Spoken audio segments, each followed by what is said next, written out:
Women Taking the Lead, episode 125.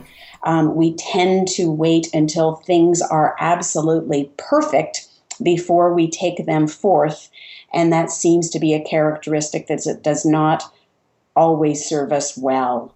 Hello, my name is Jody Flynn, and welcome to Women Taking the Lead, where we are all about creating blasts of inspiration to help you overcome self-doubt so you can lead with confidence, integrity, and a sense of humor.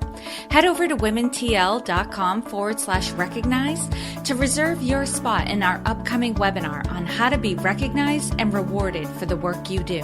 Now, your future awaits, so let's get started. Hello, everyone, and thank you for joining us. I am here with Susan Morris, who is a condominium developer in Portland, Maine, and principal of NewHeight Group, a firm specializing in providing marketing, branding, and business strategy to organizations developing new products and services or repositioning existing ones. Susan is a Maine Angel and actively engaged in Maine Startup and Create Week, Women Standing Together, TopGun, and the House of Genius. She has built and exited from several businesses. Prior to having her own businesses, Susan worked for 13 years for Marriott International. She is a co-author of a college textbook, Hospitality Sales, a Marketing Approach, and serves as a speaker, adjunct professor, and facilitator. Susan, it's such a pleasure to have you here today. So tell us more about you and your own humble beginnings. Humble beginnings. One thought that comes to mind, and it will quickly become clear as I start to speak and say that I am out and about, is that I am very Canadian, and we Canadians are known for being somewhat humble and have trouble tooting our own horn and perhaps consider ourselves second-class citizens in the shadow of the mighty U.S. of A. So when I think about being humble, I always find that I end up finding that it is my Canadian roots and the way I say, oh, sorry, which apparently does not set us up well as women in business. But yeah, I grew up in the hotel world. I started working in restaurants when I was 13 and 14. One of my biggest early jobs was I was responsible for the 52-item salad bar in Mother Tucker's Food Experience restaurant. And I think at that point in time, I became quite detail-oriented, and my creativity and how I managed that salad bar truly popped out. And then I did a degree in sociology, which continues to serve me well now. Originally thought I was going to be a social worker, and then found the hotel industry and found that it really, really got me jazzed. So I've had a long career with Canadian Pacific, Fairmont, Savoy, and Marriott hotels, and really consider that is the environment in which I grew up. Awesome. And this podcast has a strong Canadian listenership too. And one of the themes of this podcast is like women from humble beginnings. So I never made that connection before. That is quite a possibility. And my sister-in-law and her family are Canadian, and they are just lovely, lovely people, like salt of the earth, good people. Couldn't say enough about them. Well, Susan, my goodness, you have come a long way, and I love your story of Mother Tucker's restaurant. Going back, I'm also a waitress as well in my early life. So what I'm hearing in your story is like you had those humble beginnings, but you've kind of pivoted in your career, and you've come a long way, gained a lot of confidence over time. But I'm interested in a time when you were playing small, right? When you were undervaluing what you were capable of, and you probably didn't realize it at the time. It was probably only in retrospect that you thought, oh my goodness, I was so capable of so much more than I thought I was at that time. Share with us the story and the lessons you've learned. Sure. And I think I truly did, and I continue often to suffer from what we call the imposter syndrome, that voice in the head that is saying, do I really belong here? When will they find out that I am not worthy? And I think if I could do one thing for women, it would be have enough syringes of self-confidence to give everybody a dose of it. For me, I think there were a couple of moments when I realized that maybe I was selling myself short. The one that comes forefront to mind, and I still get pretty riled about this when I hear about it, but shame on me, is that within my Marriott career, I evolved to a point where I was responsible for huge accounts within Marriott, IBM, Hewlett Packard, tens of millions of dollars a year, serving all of their needs, from meetings to travel to conventions, incentive travel, the whole kit and caboodle. And it was the first time that anyone had been assigned a full account management strategy to test out concepts.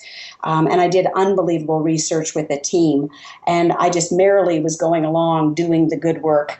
And then I had the chance to move on to another position, and I learned through the grapevine that the man who had replaced me in that position had very quickly packaged the work that I had done, put his name upon it, and gone forth within the Marriott world doing presentations on the work that he had done.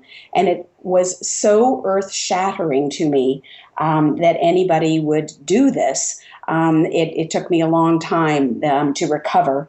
And the lessons learned, wow. There are so many. But I think that one that stands out is the idea that, like it or not, we all need to take responsibility for marketing ourselves within an organization, and it can be upwards as well as downwards and sideways, and that it may not be where we wish to spend our time, but if we do not take credit for work done, it will not serve us well or serve well the people that follow us. And I think also when I look back and think, why didn't I? Part of it was that it was still in my mind work in progress. And so the other lesson I learned from that, and I think I've continued to learn, is there's a balance of when work is ready to go public, and when you still have I's to dot and T's to cross. And I find that for myself and many other of my gender, we tend to wait until things are absolutely perfect before we take them forth. And that seems to be a characteristic that does not always serve us well. Yeah, I definitely agree. I mean, I think by now I've talked several times in different episodes about the research that was done between they had women and men who were asked to, look at a job that was up, that was open, and you had to meet, say, 10 criteria to apply for the job. And the men applied if they met half of the criteria, and the women, it was like 8 or 9 out of 10 at least before they would even consider applying for that position. It's that same feeling of like, I have to be super qualified. What I put out there has to be perfect. It can't be questioned. And I agree with you, Susan. And I loved right before we started this interview when I asked, are you ready? And you're like, as ready as I'm going to be, let's do it. Like, well, we're just going to go forth and see what we end up with, taking on that mentality of, I'm just going to do my best. Yeah. I keep a board of fun things up in front of me in my office, and one of the expressions that I try to live by is perfect is the enemy of done. And I am also in business with my husband, and have been for 12 years, which some people would consider an absolute miracle. Some days we think it's a miracle too, but it really does seem to go well. But my husband does exemplify that sometimes 80% is good enough. And I, to this day, am not sure that I can name anything I have done, paid work or pro bono, where I haven't given it at least 120%. It just doesn't seem to be in my being. So that is one of my ongoing growth areas. Perfect is the enemy of done, Susan. Mm-hmm. And just knowing that that's an area for you to work on, allows you to have that awareness going forth, that if you find yourself not, pushing something out and allowing it to be out in the world, you can catch yourself and make a different decision, even if you're not doing it perfectly, right? That you're just working towards this. And I have to go back to your story of, having a coworker who, a gentleman, I guess is what we'll call him, who took credit for your work. And I want to go back over this because I see this time and again, not that people are having their work stolen, but women who are not giving themselves credit for the work that's done and letting it be known to their boss and their coworkers. I think partly because we're brought up not to brag, to do things quietly and with humility. And I think that's fine when you're serving mankind, right? If you're doing service to the community and stuff like that, or just doing good works to do good works, that's great. You need to shut that off when you're in your career or when you're in your business, and not that you're bragging, but to give yourself credit for work done, because of things like that can happen. And not just that someone could steal your work, but that someone would just not even know what you're contributing. So you're not considered when it comes time for promotions and hiring and, great projects and things of that nature. So for my clients, or even women who are not my clients, who talk about, I'm not getting appreciated at work, I'm constantly saying, document what you're doing and submit it like a memo to your boss to just say, hey, I just wanted to keep you in the loop with what's going on. Like, put it out there just to as a way to just keep communication strong, and then it won't feel like you're bragging, but you have to let it be known what you're doing. You're right. And then I think the reaction many of us have afterwards is, to this day, I look at it as I blame myself. I think, what could I have done differently? I think we also have the tendency to bring the downside upon ourselves, and it can have repercussions. I was with Marriott for a long time. I held 9 different jobs, moved 7 times in 13 years, and they were without a doubt the best years of my life. Some people maybe think college are the time where you really grow and have opportunity. Without a doubt, my life has been shaped, and much of what I know today, I very much owe to Bill Marriott, and I can't say enough good things.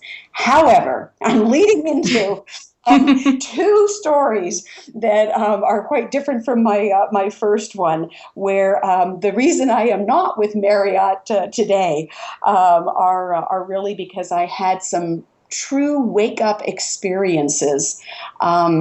Yes, go into your wake-up call. Yeah, my wake-up call.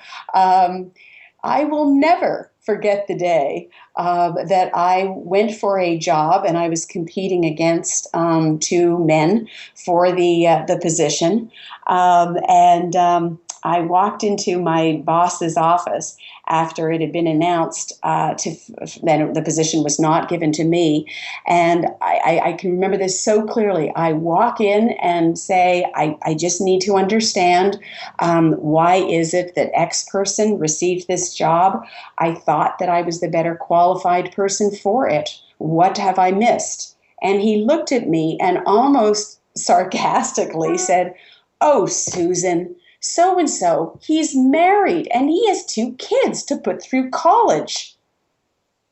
Oh my God. I was, oh my, you have got to be kidding me. I mean, how do you even respond to that as a single female who, it was pretty obvious, right? That was the answer. Yeah. So that was one of my moments of, okay, 1 strike against you, Marriott. And then the next job that I went for, and I did not get. Again, when on paper it would seem as though I was the better qualified person for, and at this point it was leading one of the brands that Marriott had launched, and this really was one of my final moments when I realized that there were only a few people between me and Bill Marriott. However, all of those people were white men And as I looked around a table at the people that were landing these new positions, and I was not going to be one of them getting the promotion leading this brand, I realized, and some conversations also helped me realize, that at a certain point in time, especially as you go higher in an organization, or within the world or whatever, that people are more comfortable with people who think like them, and who they consider some of their own. And if you challenge some of those beliefs, it does not always go over well. And I'll just add to that, Jody, that I had the great treat of being able to launch forth and join a very small firm and be a partner in it after leaving Marriott. And it was interesting to me in the year or two afterwards, with the Marriott folks that rallied around me and those that seemed a little cool when I saw them. And a couple of people mentioned to me that the reason for it is that one person said, "Oh, Susan, don't you realize that all those people that you left in that boardroom a year or two ago to carry forth within the Marriott world, they feel trapped because they are married and they have wives and they have children and they have mortgages, and they see you as someone who has the freedom and the talent to go forth and do things that they themselves cannot." And that was also a real sort of wow for me. So there you go. Take that as you will. Those are just some of my reflections on my aha moments as I have tried to grow as a person, a leader, and as a woman. Yeah, and it sounds like you've since then you've pivoted to doing work where you have more say over your own future and the work that you do, and have kind of geared more towards smaller firms since then. And correct me if I'm wrong. No, I think that is the case. I since leaving Marriott have bounced between large corporate VP, global strategy kind of jobs, having my own small firm with employees, and then at this point, the only person I'm in business with is my husband, who, by the way, I just have to make a side comment, and it's kind of amusing, and this comes to mind because I'm on a panel next week that is women in construction product and project management, and really focusing on industries that are typically male dominated. And I was asked to be on the panel because my title is that I am a developer, and it is unusual. We are a minority to be a female developer. When they called me, without even thinking, they said, we want you to do this. And I said, "Oh, you don't want me? I'm the last one to be on that panel. I mean, after all, I'm married into this." And then I had to sort of call myself sort of like, "Oh, I retract that statement." But what I do want to acknowledge is when I think about how we all manage our leadership roles, one thing I have to give credit to my husband Chip for, but I also have to fault him, is that there are areas that I am continue to be weak in, and I'm really going to put it in a terrible gender-specific kind of way of quite honestly, the numbers are not my favorite part. Let's get real. I came up through sociology, and I thrive on watching human behavior, and I can package experiences and products like there's no tomorrow and talk about trends and all of these things. But I don't thrive on analyzing the numbers. And I realize that what I've done to make sure I don't have to grow too much in that world is I married a guy who is a walking calculator and can do an Excel spreadsheet in 2 seconds flat.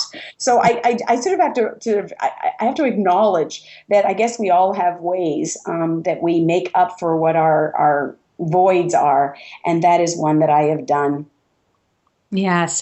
And, there's something to be said, though, also of knowing what your strengths are, and then rather investing a lot of time and energy to try to get our weaknesses from, say a 3 on a scale of 1 to 10 to a 5. Right? Which is still pretty mediocre. You hire or find people and align with people who are really good at the things that you are not good at. And so you don't waste your time and energy on those things, and rather lean into your strengths and do more of that. Yeah. I think that's one of the things that we all have to look at, is we sort of and I don't even know what a career path is anymore. You mentioned the idea. I have loved my experiences in large organizations, and I have also loved my ability to be a true entrepreneur. Although I guess I always took entrepreneurial roles in large companies as well. But that's another chapter. We won't go there. Better get me back on track. Okay. So being back on track, this is actually a good segue because one of the questions I always love to ask my guests is about their leadership style. Because as we were just talking about, we're all so different and we have different strengths. Now, there are certain things with leadership that are the same no matter who you are. You got to have good communication skills. You got to know how to, build relationships and have listening as a part of your communication skill. But there are nuances between all of these things. So, Susan, how would you describe your leadership style? Okay.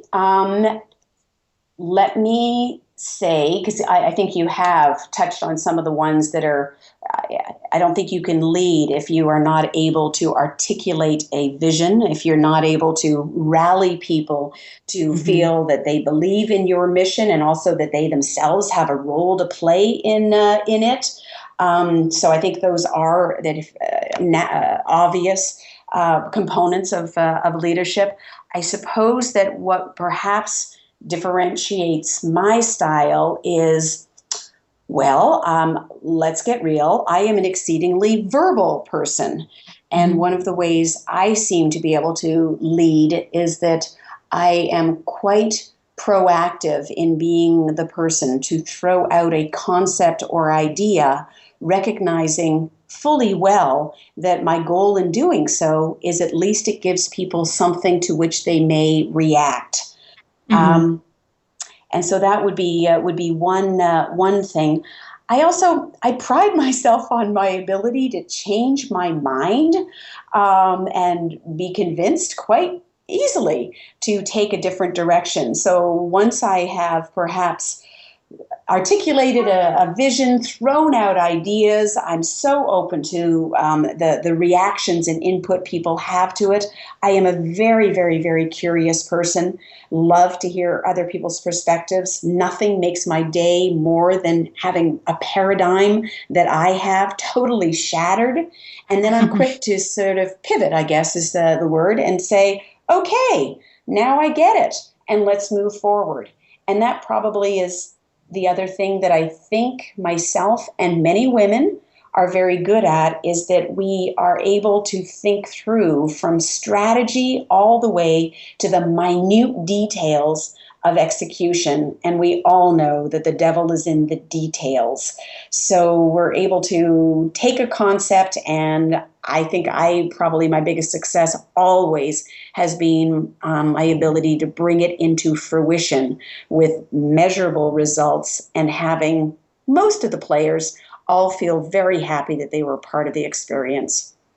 And I just kept getting visuals while you were talking, Susan, because I've seen you in action doing this, because I've attended a Maine House of Genius event where an entrepreneur had kind of talked about their business and we were throwing out ideas. And I've seen you do that where you just threw an idea out there just to see what they would say and how they reacted to the idea. Not that the idea was the right idea, it was just an idea to get the conversation started.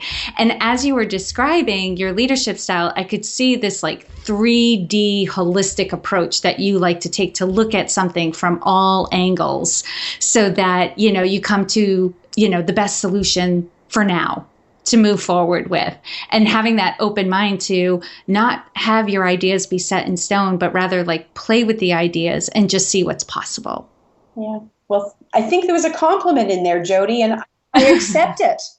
Well, I have more compliments because I've also seen you in a group. I'll say this about you too. With I don't know, you didn't mention this in your leadership style, but this is just what I've seen because I've had a chance to interact with you and observe you in large groups. That you're very energetic.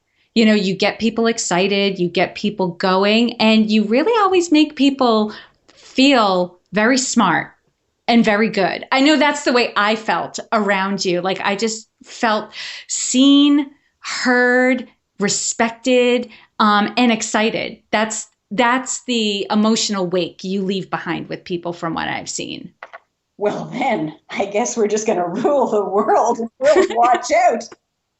I'm watching you. I see you taking over. So I said we. There's no Oh, Susan, I'll join you in that. I'm going to take over the world too. So we'll be good partners. Yeah. So that's a great segue to my next question, which is, what is something you're working on right now that you're really excited about? Oh, without a doubt, it is. We're doing another condominium, and this one's called Luminato, and our theme is about living light. And we are motivated by the opportunity to provide some really exciting housing in the east end of Portland. And we're trying some new concepts. The idea of living light is that if you live in some bright, great space, perhaps you might live in smaller space. If you have access to other amenities in the building, and we're doing a little community building as we design it. But we're doing things like including a guest room like you find in a hotel so that when you have friends or family visiting, you can use it. We're putting a community room in so that if you do work from home, you've got an alternative space to be in or somewhere to hang. We're putting a fitness room in, a rooftop terrace. So as I mentioned earlier, my background is sociology, and I can't help myself. Every day, I just look around at how people are living and how they're getting their work done and how they're choosing to spend the leisure time, however little it may be. And I just love figuring out what products and services already exist or could exist to serve people well. So that really has me jazzed. And at this point in time, we have got more women buyers than male buyers. And that just tickles me pink. Oh, I love that. And, I love that it's designed to bring the community together, that there will be casual interaction so that you're getting to know your neighbors and the people you're living around, rather than I've seen some of these apartment buildings where unless you pass somebody in the hall, you could probably not meet your neighbor for months. Yeah. I think you're absolutely right, and wish us well. So far, so good, but it is a new concept, and some people are having a little bit of trouble wrapping their arms around it. But I think it's going to be a go. Yeah, we can get the word out about that. No problem. So, all right, Susan, now we're going to do a quick leadership roundup. So tell us, what is one practice you have that helps to make you a better leader? I am going to say that it is my curiosity about the world and also the people with whom I get to interact. And I think you said it earlier. My style is what you see is what you get. I don't think pretentious is a word that anyone would ever use. And I think that does allow me to build relationships, rally people. And I have this group that, I don't know, it's almost become a movement. It's, I call it Women Who Get Stuff Done. And it's sort of a rallying call. And it's amazing how many people seem to respond to that. So as you said earlier, I am a high energy person, and that seems to be something that people like to tag along with. So as long as we use it in a way that will be productive for mankind, I think that's okay. All right. I love it. And what is one book that you would recommend to a woman to help her develop her leadership? Hands down, it is Women Don't Ask. Which is written by Linda Babcock, and her co-author, Sarah, I think you pronounce her last name Lachever, but being from the French part of Canada, I'm never sure how she pronounces it. But it is a book done by two women who did serious research on the impact of women not asking for whether it is raises, aspects to their job, or even for help around the household. And it blows the mind. One of the opening stats that they always give whenever they do one of their presentations or in the book is that if a person, a woman, does not negotiate her starting salary well, she may give up easily $500,000 in her career. But yeah, it just that would be the one book. And now there's workshops and all kinds of things built around it. And it's actually, here you go. It's how passé. I think it was written probably 10 years ago. And to this day, I have not read another business book, if you will, that I found so many pages I was saying, oh, yeah. Wow. Okay. I'm adding it to my list. I've got to read this one. And Susan, what advice would you give your younger self?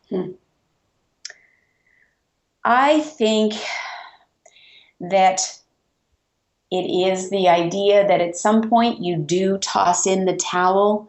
And I have hung on too long. I have had that attitude of surely I can help this change. Surely I can make this happen. So I'm not a person that I don't pray every day, but I do have a belief in that serenity prayer, that idea of may I have the serenity to accept the things I cannot change, courage to change the things I can, and the wisdom to know the difference. And as I look back, I think that I hung in too long in too many work situations, thinking that I could come up with a way to change whatever scenario I was in, and I should have moved on sooner. So I guess it's knowing that balance of when to stay and when to go. Yeah, and it's a very intuitive process. You have to know yourself, and you have to be keenly aware of what is possible and have the facts straight to make those decisions. But first and foremost, it requires checking in with yourself. Like, is it time? Yeah. Share with us a success quote or a mantra and why it has meaning for you. All right. And these, by the way, Jody, it's funny because listeners may think that this is totally planned, but I keep, I suppose it's an inspiration board. I don't know what it is, but I do keep a board in my office. So it's pretty easy because I just look up and at different times in the day and go, what applies now? Yeah. And I have to go with two, but I'll make them quick for you because one is very deep and the other makes me smile. So the deep one is a quote from Emerson, and it is, "Do not follow where the path may lead. Go instead where there is no path and leave a trail." And that to me is just something that I seem to live by. So that is my deeper one. And the other one, it's actually on a little cocktail napkin. And it's special to me because my mother gave it to me. And my other mother was the ultimate volunteer and truly a role model for me. But she certainly didn't live up to the expression, which is that it's on this cocktail napkin. It says, "Stop me before I volunteer again." So when I received it from her, she lived in Canada. I called her and said, "You need to buy the store out." And she has been gone, I think it's 3 years now. But I did receive a carton of these, and I carefully hand them out to my women comrades saying, "You need to read this." So those are the ones that come to mind in terms of mantras that I live by.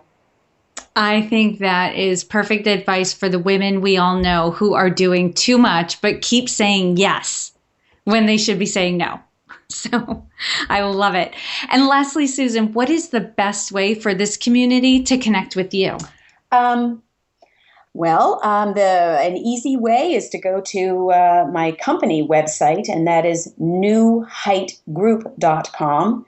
And that is an easy way to find out a little bit more about me, what I'm up to, etc.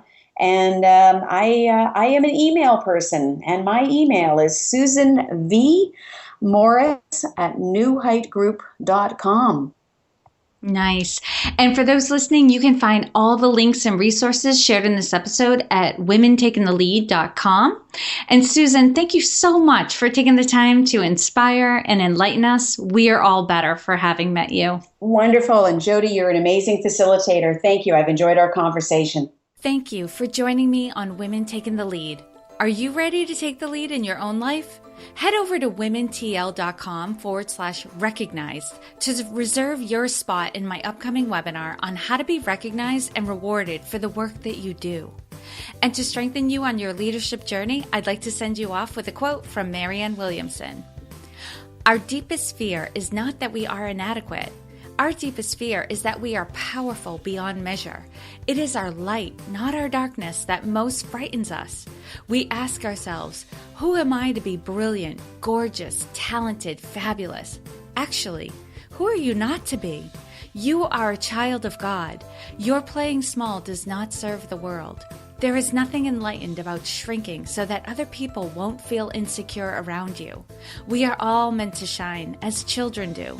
We were born to make manifest the glory of God that is within us. It's not just in some of us, it's in everyone. And as we let our own light shine, we unconsciously give other people permission to do the same. As we are liberated from our own fear, our presence automatically liberates others. Again,